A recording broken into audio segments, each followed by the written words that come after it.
Sir, di lang, sir, di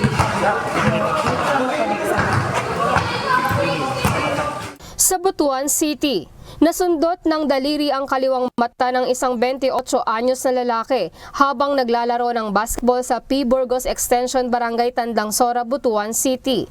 Itinawag ito ng Butuan City Operations Center ng Disaster Risk Reduction and Management Office sa UNTV News and Rescue Team. Nadatna ng grupo ang pasyente na nakaupo sa gilid ng basketball covered court at inassess ang kalagayan nito. Agad nilapatan ng paunang lunas ang injury nito sa pamamagitan ng pagtakip sa kanyang mata ng isang sterile gauze upang maiwasan ang pagkairita. Saka ito dinala sa MJ Santos Hospital upang masuri ng doktor. Makalakaw ka, sir. Makalakaw ka. May street ni Montiel.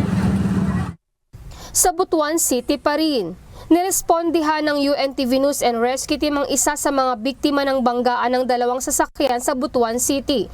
Isang tricycle ang nasalpok ng isang L300 na service ng BJMP sa may traffic light sa intersection ng Ochoa Avenue at JC Aquino Avenue, Butuan City. Naka-standby duty ang UNTV News and Rescue Team malapit sa pinangyarihan ng aksidente, kaya't agad na nakatugon sa paghingi ng tulong ng isang concerned citizen. Pinakasakitan 10. Graduate ko, no, sir? Sa Sila. grado. 1, 2, 3, 4, 5, 6, 7, 8, 9, 10. Basta na eh. 10 Basta sila. Papasok sa trabaho ang 20 anyos na lalaking pasahero ng tricycle nang mangyari ang insidente. Tatawid anya sana sila nang biglang dumiretso at tumawid ng intersection ng L300. May pananakit sa kanang braso at pamamaga sa kanang bahagi ng noo ang pasyente. Agad itong nilapatan ng paunang lunas ng team. Matapos ang initial na assessment, ay agad na itong isinugod sa Butuan Medical Center para sa karagdagang atensyong medikal. Ang rescue team naman ng City Disaster Risk Reduction and Management Office ang tumulong sa sugatang driver ng tricycle na dinala rin sa kaparehong ospital. Sa Rizal, tinugunan ng UNTV News and Rescue ang kahilingan ng kamag-anak ng pasyente na madala sa ospital ang 49 anyos na lalaking may sakit sa puso. Nakatakda itong kunan ng laboratory test sa NKTI Hospital.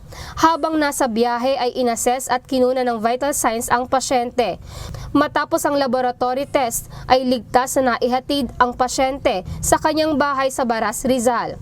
Sa mga nangangailangan ng agarang tulong sa panahon ng aksidente o sakuna, maaari makipag-ugnayan sa UNTV News and Rescue Hotline 8911 UNTV o 8911-8688. Lizel Nael, UNTV News and Rescue. Diyos ang aming sandigan, serbisyo publiko ang aming pinahahalagahan.